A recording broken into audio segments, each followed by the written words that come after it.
RFK Jr.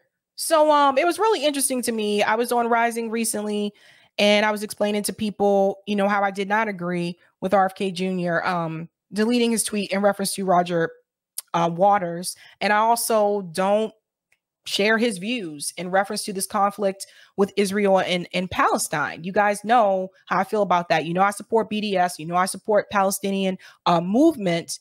And people contacted me and said, I think you got it wrong. I don't think he really feels that way. I got emails and DMs, but I didn't get it wrong. If you have not seen this, Rabbi Shmuley posted this in reference to RFK Jr. You need to hear this. Today, I met with Democratic presidential candidate RFK Jr. and discussed Israel, the rise of anti-Semitism, and Kennedy's recent tweet where he supported Roger Waters. It was courageous of Bobby to come and meet with me and reassert his lifelong support of Israel and the Jewish people, continuing in the legacy of his great father, who was murdered by Palestinian gunman Sirhan Sirhan because of his own support of Israel in 1968.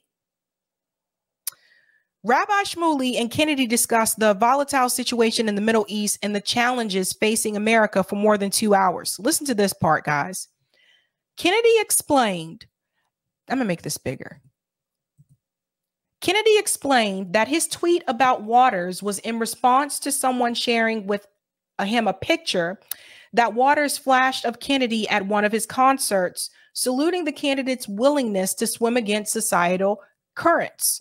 Bobby told me he had no idea that Waters was a vicious anti-Semite, and when he studied the issue and the facts, he immediately deleted the tweet. So I have never gotten the impression that Roger Waters is anti-Semitic. I have seen numerous interviews with Roger Waters. I've never gotten that impression. I've never heard Roger Waters talk about hating anybody. And for RFK Jr. and Rabbi Shmuley to just make this blatant smear about Roger Waters, that was very concerning. What is happening here? Let's go on. I believe Bobby and I thank him for his repudiation of Waters. How tragic it is for Waters to have his legacy as an anti-Semite now overtake his legacy as an accomplished artist. I don't think that has overtaken his legacy. Look, people still rock Pink Floyd, okay? I don't know what to tell you, but people still fuck with some Pink Floyd. Don't get it twisted. All you got to do is put on Dark Side of the Moon and people are like, oh, taking you back. Older people, younger people, people still will rock to some Pink Floyd. And I don't think this overtakes his legacy as an accomplished artist. Let's go on.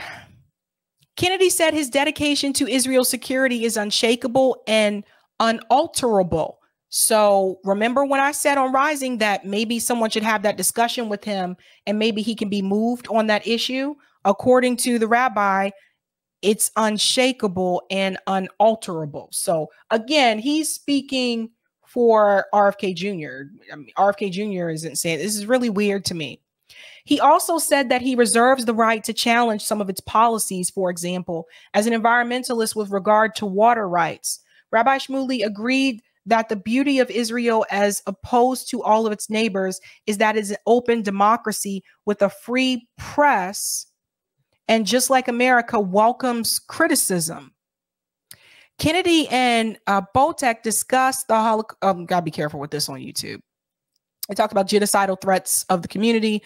I told Bobby that his father was one of Israel's greatest friends, and we in the Jewish community mourn him till this day. I then asked him to please march with me this Sunday, June 4th, at the annual Celebrate Israel parade, and he immediately agreed. The conversation was riveting. While we disagreed on many issues, he speaks with a refreshing and nonpartisan candor. I look forward to jointly marching this Sunday to champion the Middle East's only democracy and the world's only Jewish state. And here's the picture of them here. So for people wondering, well, how do we know they actually met? There's a picture. And there's also a video. Let me come out. There's also video footage. Let me go back here. I think I missed that somehow. That would be on my page, but it's also on his page. Give me just a second.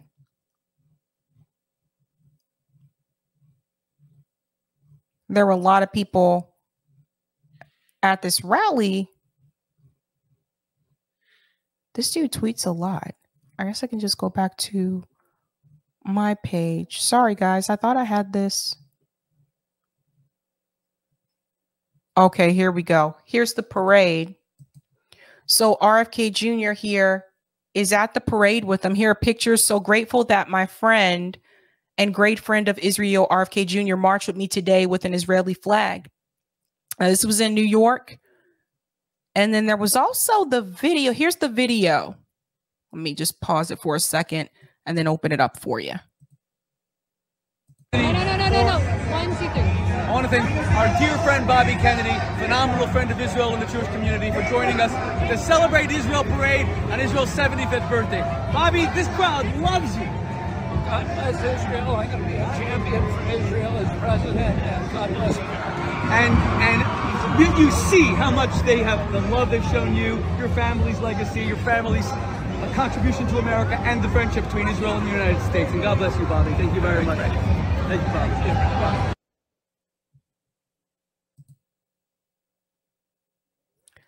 So that happened. Now, some of the pushback that people are giving in reference to his position on Israel and Palestine is that, well, he can't go against the lobby, right? He can't go against the lobbyists. Obviously, if he does that, they're going to heavily come after him in reference to his campaign. Well, the DNC is going to come after him anyway. The Democratic Party is going to come after him anyway. They're already coming after him. The media is coming after him. And my thing is like, no, like, I think I would really like to see him have this conversation with someone who is very well informed about this particular issue. I would actually like to see a panel discussion of RFK Jr., Marianne Williamson, and Cornel West about this particular issue. Not a debate, just a panel discussion with a strong moderator that, isn't attached to either one of these candidates, right? Because I feel like the Palestinian people are getting lost here, lost in the narrative. And it's just, you watch the videos and I'm seeing these kids being dragged out of the homes. Like, it's just, they have nothing, like nothing, stripped of resources. Like, how is that okay? And oftentimes people they'll mention the conflict between Israelis and Palestinians in Israel. But I think there's another group that is often sometimes forgotten about, and that's the Ethiopian Jews. And we've talked about them before on this show. Mint Press News did really good coverage about this, showed video footage. Eric, if you can find that, let me know on Twitter. Showed video footage of what's happening with Ethiopian Jews that live in Israel. A lot of them that were born there, and they're being pushed out as well. And so we need to find a way to have a conversation about this, to get people to understand, that the Palestinian people and the Ethiopian Jews are not disposable, that they're people too, that they also matter. And it's sad that I have to say that, but I'm looking at people like him, and I'm looking at people like Marianne Williamson, and you guys sitting here saying some good stuff in reference to racial harmony, right? But How am I supposed to support? Like, for example, Marianne, you have a reparations plan on your platform. Now, obviously, activists have argued with her and pushed back on that and said it's not enough. And I totally get that. But you have reparations on your platform in reference to, African, descendants of slaves in this country, descendants, right? Or some people refer to them as freedmen. But when I look at your views on Israel and Palestine, it's like you support reparations for descendants of slavery, but you believe in two-state solution when it comes to the Palestinian people, when you know it's not going to be equal, because you know the Palestinians are the minority, they're not the majority. And when it comes to resources, you know that the Palestinian people have less resources than the Israeli people in Israel. So this separate but equal philosophy does not work. It's not going to be equal. So I'm confused. RFK Jr., I covered his campaign on the ground in Boston. He talked about his family wanted to bring people together in reference to racial harmony and all that stuff. And he wants to continue that as well. And that he's fought for Black communities and indigenous communities in reference to environmental pollution as an environmental lawyer. And I totally get all that. But at the same time, you're like against I don't know what to say. I don't know what to say. That's not the one, Eric. I'll pull it up. It's on Twitter. It's a video. But Max Blumenthal had something to say about this. So I told you Max has been making the rounds. Max has been making the rounds this week. And I want you to hear what Max had to say in reference to this smear to Roger Waters and what else he has to say to RFK Jr. Listen to this. Retracted. What do you make of his recharacterization of why he supported him and his generalized comments there on the Israel-Palestine conflict? Yeah, I don't find it credible. I know Bobby Kennedy Jr. He knows better. And I've been supportive of him as a candidate who can actually open up space to discuss issues that are frozen out by an undemocratic Democratic Party. And I don't think this is credible. He knows that Roger Waters is the world's most famous supporter of liberating Palestinians from open-air prisons like the Gaza Strip, hideous refugee camps like Sabra and Shatila, and 70-plus years of continuous ethnic cleansing. He has to know that. Roger Waters actually never opposed COVID mandates, so I don't even know what he's talking about there. It appears with this walkback that he has fallen under pressure from one of the most powerful and undemocratic forces opposed to the First Amendment in the U.S., and that is the Israel lobby.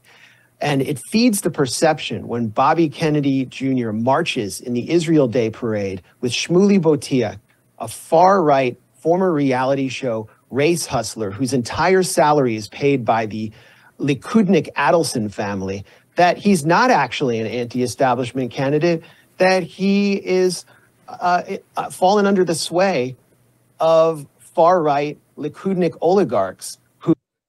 So here's the thing too. I didn't realize, like in reference to the rabbi, I didn't realize like he was far right. I looked into this after I saw this video. I didn't realize that. I also didn't know until Max said this that he was a reality star or something at that point.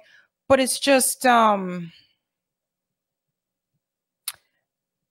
can you oppose right-wing politics and right-wing government in the United States, but you can align with and coalesce with right-wing politics in another country? Something to think about. Who in favor bombing Iran. And this is troubling to the grassroots supporters, including the grassroots base of the Democratic Party that he's running in. For the first time, we've seen a Gallup poll show that more Democrats support Palestine over Israel. I mean, it's a bad way of framing the question, but it shows that he's out of step with the grassroots base and fuels the perception that the Israel lobby is even controlling this outsider campaign. Joel, how would you respond to that? So this was kind of a debate. This is another guest that's on the show as well. Sure. I mean, Robbie, first and foremost, I agree with Max that it's not credible. I think Bobby Kennedy clearly was backtracking on a position that he was fully aware of regarding Roger Waters and Waters' anti-Semitism and support for positions on Israel that run antithetical, quite frankly, to human rights. He's talking about displacing Jews from the state of Israel in order to achieve peace. That's not peace. That's a humanitarian crisis that he's advocating for. And I think also it's very important to note that Bobby Kennedy's family history and the Kennedy family history in support of Israel and Jewish self-determination is real. I actually think at some point, though, we do have to listen to the candidate, and maybe it's a change from the tweet. But I actually think he was sincere in his position. I think it was strong that he said he supports human rights and peace for the Palestinians, a state for Palestine,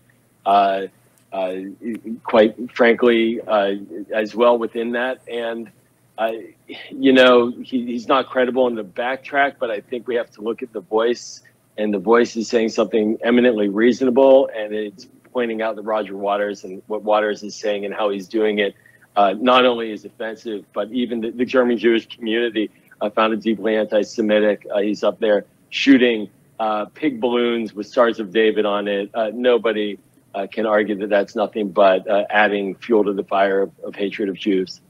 Max, I want you to weigh in on the idea of the underlying substance of what Roger Waters is doing at his concert. Is it, in fact, anti-Semitic, as Rabbi Shmuley characterized it on Twitter? I just want to. So I'm going to skip over that because I've covered that before. And also there's something said here I have to be very careful about. So I just want to skip to the next one here. Injected into the heart of historic Palestine in an open way, because that's what your supporters want. Joel, do you not recognize any part of what Roger Waters is doing as satire? Well, first of all, regarding Pink Floyd, it's not very hip. It's from my generation. I'd like to think maybe I'm hip at some level, but it's pretty old music. And I do see satire. Then why aren't you familiar with it? I'm extraordinarily familiar with it. What I'm not comfortable with in any way, shape, or form, and I was in Germany recently talking about anti-Semitism. In Germany, using Nazi symbology, using a pig with a Star of David on it and then shooting it down. I think it's pretty clear that when the Jewish community that's in the location where that concert is taking place says this is offensive, we don't like this, this helps promote extremism, you got to kind of take them at their word. But Joel, wait. Well, the pig also contains the cross and the Islamic crescent on it, and and Roger Waters is not shooting it. And I don't think it's a representation of organized religion. The context of Roger Waters is on Israel. The context of Roger Waters in Israel is very clear. He opposes the state of Israel's existence. He wants to do boycotts. As a Jewish exclusivist state. And Max, you know what? I'm a strong supporter of peace between Israel and the Palestinians that have been for decades. And I think that we should get there. I actually think if the Israeli street was calling for boycotts like there was in South Africa, and the hundreds of thousands of protesters protesting for democracy right now, if that's what they're calling for, I think you would see an elevated call for it as well here in the United States. But they're not. His position is not about supporting peace. His position is about eliminating the state of Israel. And that, quite frankly, is a pretty important concept. Is that true, though? I don't think that's what I've heard. I'm going to fast forward a little bit here. I don't think that is what I've heard Roger Waters say. And I've seen him in multiple interviews. So I don't think, I don't know about that. I don't know about that. But I do think, let's go to this piece here, because Max says something else. I'm saying with categorically anti-Semitic is telling the Jewish people that the right to self-determination as an independent sovereign people does not belong to them or to us, that Jews somehow should be singled out as not being allowed to have an independent state that is Jewish in character and a majority of Jewish citizens. That's part A. Just like white Christians in the U.S. violently demographically engineer a state.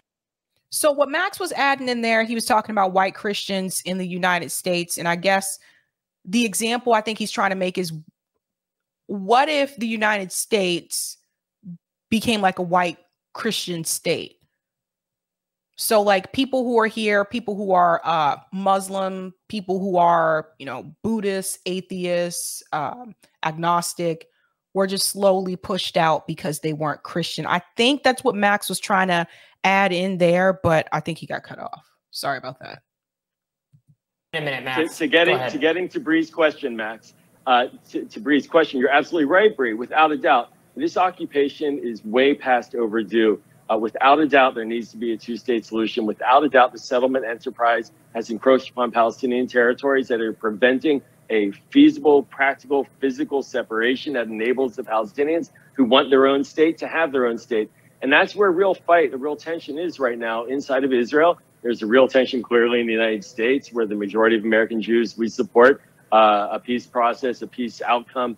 This government in Israel is not moving in that direction.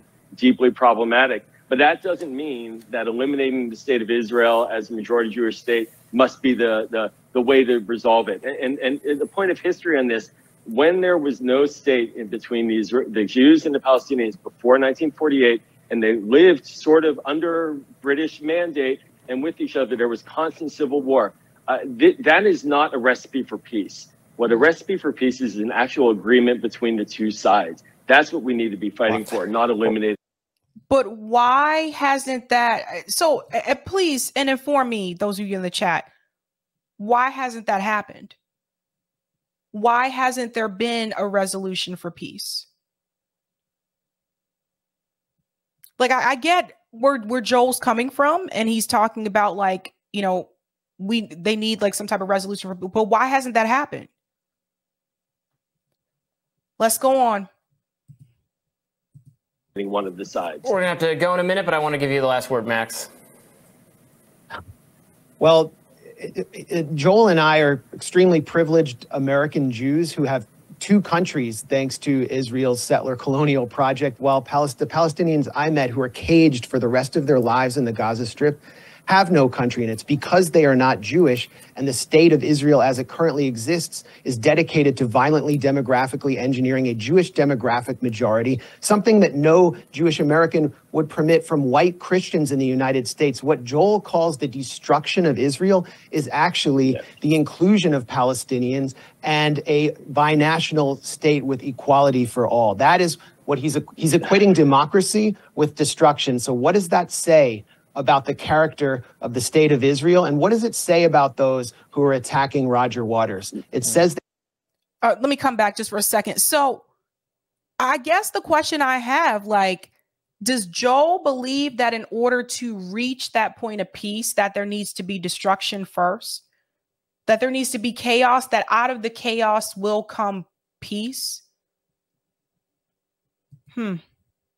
Of Israel is actually the inclusion of Palestinians and a binational state with equality for all. That is what he's equating democracy with destruction. So what does that say about the character of the state of Israel? And what does it say about those who are attacking Roger Waters? It says they're fundamentally opposed to democracy, and they support, in the words of Hakeem Jeffrey, they support Israel today, tomorrow, and forever. He was essentially citing George Wallace on segregation.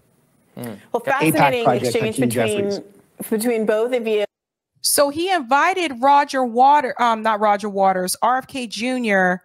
Let me see if I can go back to that. There we go. I think this is let me go back a little bit. Was it this one or another one? I don't know. Max has been everywhere. I believe Bobby, and I thank him for his repudiation of Waters. What do you make of that characterization of Roger Waters? Well, it's amazing to see someone as forceful and brave on so many issues as Bobby Kennedy Jr. allowing a discredited race hustler like Shmuley Boteach to put words in his mouth.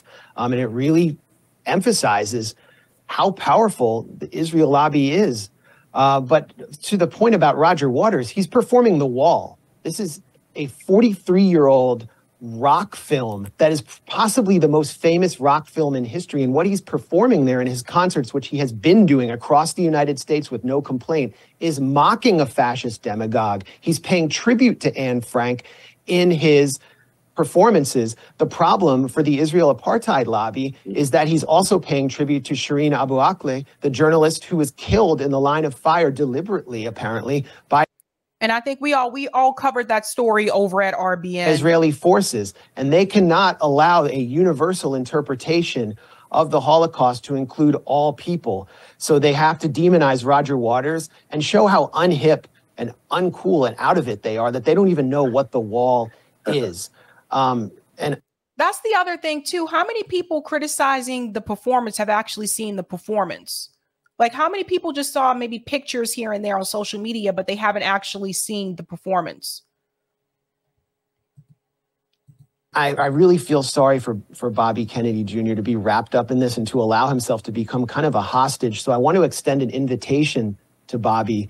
If you can suffer through the likes of Crystal Ball lecturing you on the science, then you could join me live at the Gray Zone for an open and civil discussion about what I've witnessed for years, reporting from behind the Israeli apartheid walls around the Gaza Strip and the West Bank. And let's talk about this issue openly. Let's talk about the ethno-supremacist ideology and the settler colonists injected into the heart of historic Palestine in an open way, because that's what your supporters want.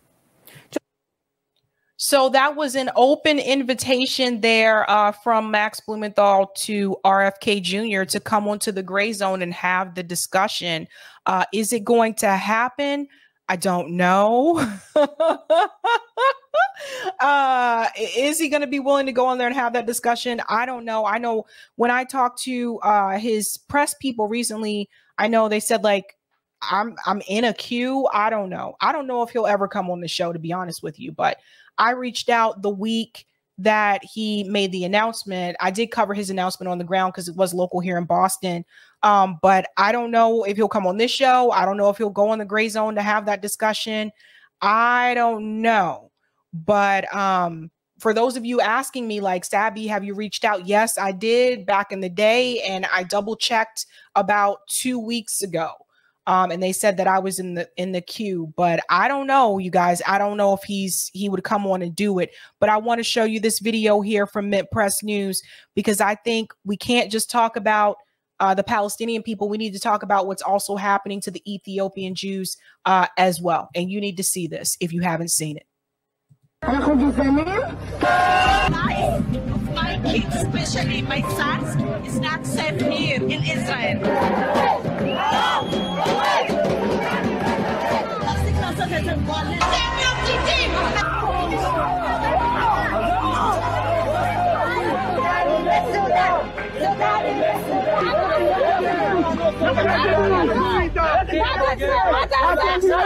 Kasi may kaplaban, Lord, hindi ko hindi mo sang.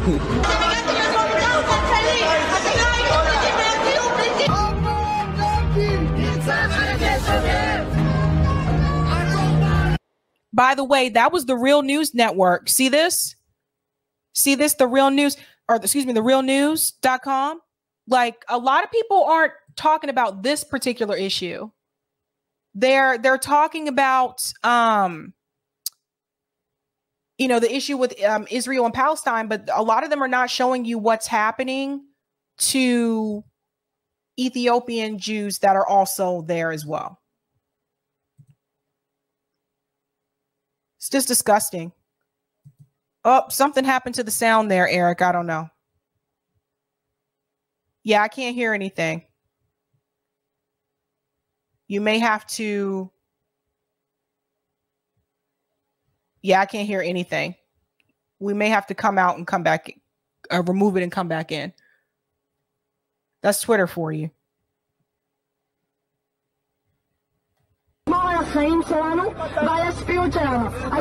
לצאת מהארץ שלנו.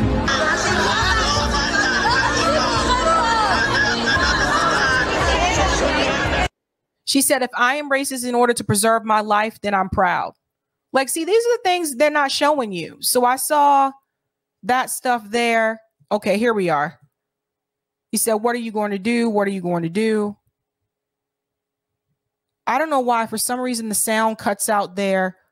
But it says, you were not refugees. You will not become refugees. yeah, it's just, there's one more part here I want you to see.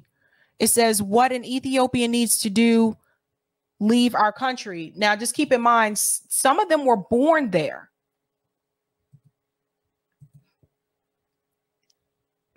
It says go back home, go demonstrate in Sudan. And what do you have happening in Sudan right now? You have the beginnings of another proxy war. We covered that on RBN.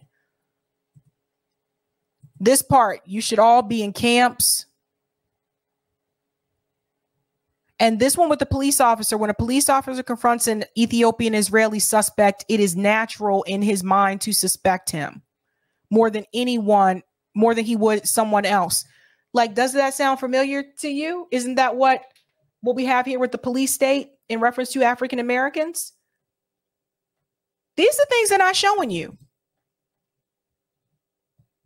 What would RFK Jr. say if I showed RFK Jr. this video? What do you think he would say?